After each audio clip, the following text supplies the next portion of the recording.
샬롬 사랑하는 테넷, 한 주도 말씀으로 승리하셨나요? 각자의 자리에서 말씀과 기도로 나아가는 우리 테넷 너무나도 멋있습니다.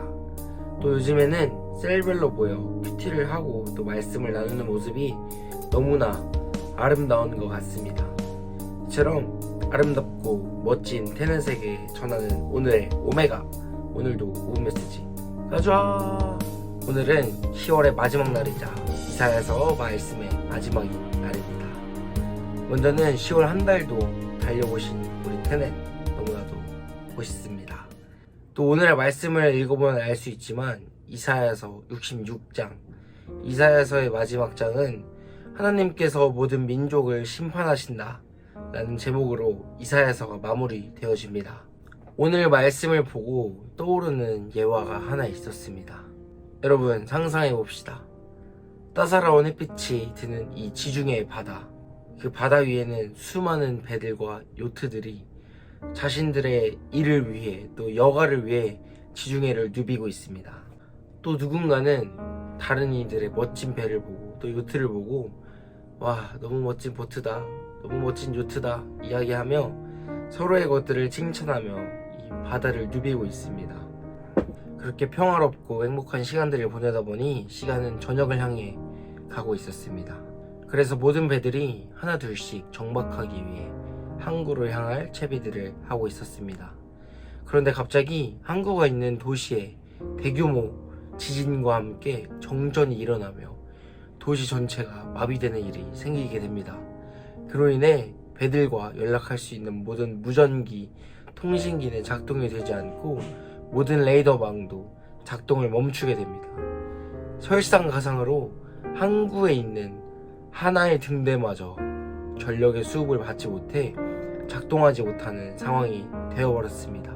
지중해에 떠있는 모든 배들은 멘붕이었고 어디로 가야 할지 또 어떻게 해야 할지 모두가 처음 겪는 이 상황에 안절부절하지 못하고 있게 되었습니다. 또 어떠한 배에서는 자신들의 감을 믿고 항구로 들어가 보려 했지만 너무나 빨라진 자신들의 배의 속도에 비해 시야가 좁고 보이지 않아서 또 어떠한 배와 충돌하고 또 암초와 충돌하기도 했습니다. 이 이야기를 듣고 어떠한 생각이 드시나요? 사실 바다로 나아가는 이 모든 사람들에게 세팅되어 있는 한 가지 사실이 있습니다. 그것은 바로 나를 인도해주는 그 등대와 같은 빛이 있다는 확신이 있기에 아무 걱정 없이 이 길도 없고 바다 밑에 무엇이 숨어 있는지도 모를 망망대해라 표현하는 그 바다로 나아갈 수 있었던 것이었습니다. 사실 우리의 삶도 이 망망대해로 떠난 배와 다르지 않다는 것을 볼 수 있습니다. 우리 모두는 태어나서 한 번도 가본 적 없고 내가 가는 길에 무엇이 있는지도 모르는 이 길을 향해 걸어가고 있습니다. 그 바다를 떠돌며 때로는 암초에 부딪힐 뻔한 상황도 맞닥뜨리고 또 때로는 이 바다를 가르는 바람을 느끼며 자유를 느끼기도 합니다. 하지만 이 배들과 같은 우리의 인생의 가장 중요한 한 가지는 정박할 항구가 있어야 한다는 것입니다. 그 드넓은 바다에서 어떠한 일을 겪던 우리는 항구에서 쉼을 누리고 수리를 받고 또 연료를 충전하고 나아가야 합니다. 21절 말씀입니다. 나는 그 가운데서 택하여 제사장과 레위인을 삼으리라. 여호와의 말이니라. 아멘. 이처럼 빛이 없는 바다에 표류하고 있는 수많은 사람들이 있습니다. 그 배들을 이끌어줄 빛이 필요합니다. 쉼을 누리는 항구로 불러줄, 또 이곳이 항구라 말해줄 등대가 필요합니다. 이 마지막 때에 주님은 그 한 사람을 찾고 계십니다. 또 세상은 그 한 사람을 너무나 필요로 합니다.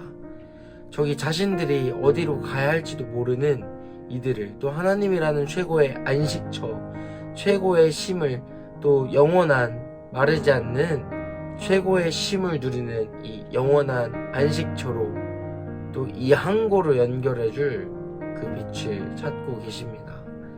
우리 테넷 모두가 이미도 하나님이 찾으시는 그 한 사람으로 또 수많은 이들을 하나님과 연결시켜주는 그 빛으로 살아가고 있음을 저는 이미도 확신합니다. 우리 삶 가운데서 우리가 살아가는 그 공간 가운데서 빛을 내뿜으며 그 마르지 않는 샘으로 또 최고의 안식처인 그 하나님이라는 항구로 연결해주는 우리 테넷이 되어봅시다. 그럼 이번 한 주도 각자의 자리에서 빛나봅시다.